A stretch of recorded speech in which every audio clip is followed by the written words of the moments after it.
Hello everyone, welcome back to the channel, and I do apologize since I don't have my camera up and running just yet. I'm still trying to get settled in since I'm back home in the States, guys. My PC has not been put back together, but for those of you that did see the community post that I did post up recently, you would know that my bag was actually lost at the airlines. There was a lot of important components in that bag, especially regarding my PC, and I did get my bag returned and everything entailed in it, but now I have to buy some other things to get situated in my new homestead. So do bear with me, guys. Hopefully pretty soon we'll get back in the groove and get everything going again like we had it before. But I do want to touch on this Aegis challenge that we just recently got. Now, the thing about this Aegis challenge is the rewards. We got a different reward setup in here compared to what we normally get with EX generic memories, and that is obviously the rubies, but these shards. Now, these shards are pretty nice because you're going to be able to level up your character a whole lot faster. Now, the thing that kind of sucks about this is that you really need the character to be A5 before you can actually make these shards applicable, before you can actually use them. Now, more than likely, we'll probably get reruns of these characters in the future. However, we don't know how long it's going to be before we do get a rerun of these characters. So the rewards are going to be kind of up in the air for some players out there. Some players are going to like these rewards. Some players aren't going to like these rewards. It really depends on your situation in the game as far as whether or not you would enjoy these type of rewards. The X generic memory was actually good for pretty much all the players, but this is kind of only going to be good for certain players and only if they have their characters at A5 or are willing to wait until they can get their character at A5 in a rerun. So that is one thing about this Age Challenge that is very different from the ones that we've had before. And speaking of the Aegis Challenge, guys, itself. So as far as the Aegis Challenge is concerned, you guys can see that the colors where you're going to be fighting against, we have yellow, blue, and purple. So you're going to be wanting to be using a green against the yellow. You're going to want to be going against using a purple against the blue. And they're going to want to be using a yellow against the purple. So green, purple, and yellow fighters are going to be the best in this thing. You definitely want to start off with green because that's going to have the advantage against yellow. Now, when it comes to this thing, guys, you can take a look at the reward info. You're going to be able to get 150, 225 of these coins every single day, as long as you're able to reach 200 million, which really shouldn't be too much of a problem for most players out there. However, trying to get to these large numbers can be pretty damn rough, right? But it is an accumulative reward that you're going to be striving to get. Now, I haven't done the math. I haven't figured out exactly how many points you actually need per day. But one nice thing about these kinds of events is that this here counter will just keep adding on every single day. So you can do a bunch of practices every day to figure out what is going to be the best team for you and decide who you're actually going to play with. Now, I'm actually going to use this team right here. And as with all these Aegis Challenge, guys, whatever character you have nuts applied on, whatever character you have your nuts applied on, they're the ones that are going to actually decrease the groggy duration by 5 seconds when satellites shoot. And that's whenever Alexandra does this little explosion, you're going to get a phantom attack increase, which means whenever you use your Phantom UE skill, you're going to be doing more damage, and then you're going to get higher Phantom defenses. So again, after when you use your Phantom UE skill, you'll have that increase to your defenses. You'll also increase your Overpower and Phantom defenses by 72,000 when HP is 70% or below, which is just going to help your survivability big time, especially whenever you're in the Phantom state. And really, whenever you just level up your nuts, you're just going to max out all of your momentum and overpower on these characters. And that's another thing about like the UE characters. It's the fact that, in their cores, you can level up momentum and overpower. I actually have momentum somewhat leveled up on my Ashe, and that is a catalyst to overpower, which Alexandrite has. If you have more overpower, you'll actually decrease more damage received from Alexandrite. If you have more momentum, it should allow you to do more damage to the opponent. Now, there's really nothing special here, guys. It's the same old as far as, the build and what so have you on my character. But you're going to find that characters just won't have a lot of survivability. It's really a game mode meant for characters that are UEs and also characters that have plugins applied. These plugins are actually quite insane because you can actually add momentum and overpower to your characters. With the Overpower, you're going to be actually decreasing damage received or more decreased damage received from your opponent, which is Alexandrite, and you're going to increase your damage received or increase your damage to Alexandrite by having that extra momentum, and then obviously the extra, skill enhances or attack buffs or whatso have you that you're going to have your plugins. So having plugins on all your characters on your team is going to be a big bonus, and then you really want to have 2 support characters with 1 damage dealer. So in this case, we're going to be using Ash, and I'm going to be using Lung, and I'm going to be using Cosme.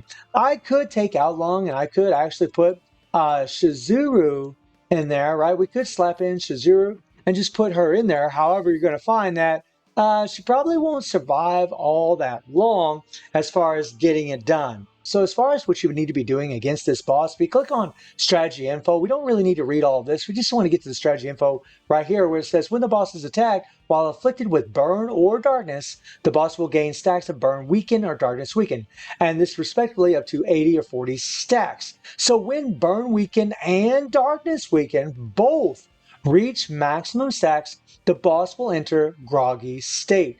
So you want to make sure that you have 80 stacks of burn or darkness in order to get the boss going to groggy state. And whenever he is in groggy state, the boss's damage taken is increased during the groggy state. Upon entering the groggy state, burn, weaken, and darkness weakened stacks are reset. So when the boss uses satellite shoot, all fighters enter the groggy state and decrease the fighter's groggy duration based on Aegis system synchronization. So when you have your Aegis system leveled up for a specific character, they're just not going to get groggy as long. So far the little bit that I have played this, it just really seems like you just want to have like 2 supports. You want to have a main damage dealer on the first team, maybe the same thing for the second team, and you just want to use your damage dealer and apply as many buffs as you can. Maybe switch between your support characters and use their support buffs, especially if they have an EX core that gives buffs. Is really going to be the way to go. The stacking burn and stacking darkness up to 80 stacks does take a bit of time because you're going to have to land 80 attacks in order to get all of those stacks. So in the top of the below the health bar of Alexandrite, you'll actually see those stacks being applied. So we just start off with the first second. There we go. We'll do our 3PG and let's go. And then right after this, I'm going to go ahead and hit my Awaken skill. And I'm just going to use my Phantom UE skill immediately afterwards, okay? So we click this, click this, and then boom. And come on.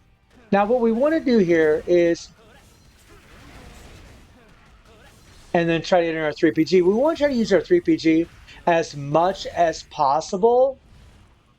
Okay, and yeah, I mean, I definitely is going to depend like on your awakened level of your character as well as far as how well you're going to do here. But as you guys can see, it gets pretty wild. Right now, we only have 63 stacks. Every time we land an attack here, we're getting more and more stacks as far as, what we're actually doing. So now we have 80 stacks of burn. All right, do our 3PG. Land some attack, and go to the other side. Hit our Awaken skill. When we get to the other side, max it out, and then we hit our Phantom UE skill, and yeah, and do our 3PG, right?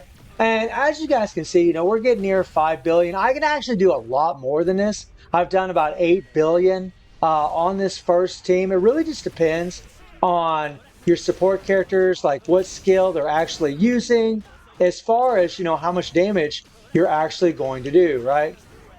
So I'm going to go ahead and switch here. Try to add a little more damage here. And there we go.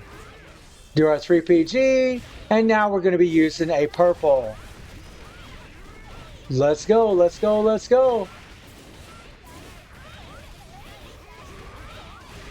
I think, and as you guys can see, we're just not really doing much damage here at all, even though we got a bunch of buffs, right? But we are getting some extra darkness stacks from Chris. And I've tried using a darkness character and a burn character on, one team to try to get the stacks of both burn and darkness all at the same time. But it really didn't seem to make any difference. It seemed like I was still doing a lot more damage when I just used 2 support characters with 1 main damage dealer, because I tried putting Chris on the first team, tried getting 80 stacks of burn and darkness, because once you apply darkness from 1 character and then use, like, say, your burn character, and every time you land hits, like, I'll just show you guys, every time you land hits, the darkness will actually increase. So this is something that's a little perplexing about this, is that, the way it's worded in the strategy info is that when you get 80 stacks of both of them applied all at the same time, you're really going to get an increase to your damage. And, but it's really hard because once my darkness character dies, which is going to be very, very shortly, well, then we're not going to be able to apply any darkness. So I want you guys to pay attention to the darkness stacks up in the top and see what's going on here. Okay, so if you look at the top, guys, there is, well, okay, maybe not. So we got burned. Well, see, what happened was our darkness character just died immediately. And this is kind of what I mean, guys. Like, you're really going to need some level up characters in order to keep them alive to do the most damage, right? It's just the way it's going to be in this game mode. And that kind of sucks because in the Aegis challenge in the past, we could actually put level 90 characters in there and they could stay alive pretty much for the most part and be able to get it done and add a bunch of support buffs. But this is really going to be an RNG thing where you got to play this over and over and over in order for your support characters, especially if they're low level like level 90, A1, to stay alive, so that way your main damage dealer could do a lot more damage throughout the entire run. And whether or not it's going to be worth it for you to do that really depends on how valuable you think these rewards are in the carnival. I can tell you guys that as of right now, I personally don't really care. Like, don't get me wrong, I think these are decent rewards and they're definitely going to be useful because you're going to be able to level up your UE characters. But again, if they're not A5, these shards are pretty much going to be useless. So really your only goal in here is really just trying to get these rubies, right? I mean, you're talking 1,000 rubies, right? I mean, 2,000 if you get up to 13,000 points. And I just don't think that's going to be an easy feat. But I'm going to play it a little bit more. I'm going to let my opinion be a little bit reserved as far as what I actually think about these rewards, because I do think for some players, they're going to be really happy with the rewards in this thing. I think for some players, they're not going to be happy at all. And the way that it looks is that, for the Aegis challenge, you're just going to need some really leveled up characters, including your supports and your main damage dealer, to get a high enough score in order to maybe get all those rewards. Guys, let me know what you think about the Aegis challenge. Let me know the teams that you're using. Let me know what you guys think about the rewards in the carnival. And I do stream on Twitch at 9 p.m. GD plus 7 time. The link is in the description below. And I hope you enjoyed the video. Thank you for watching. Y'all take care and have a good one. See everybody. Take care.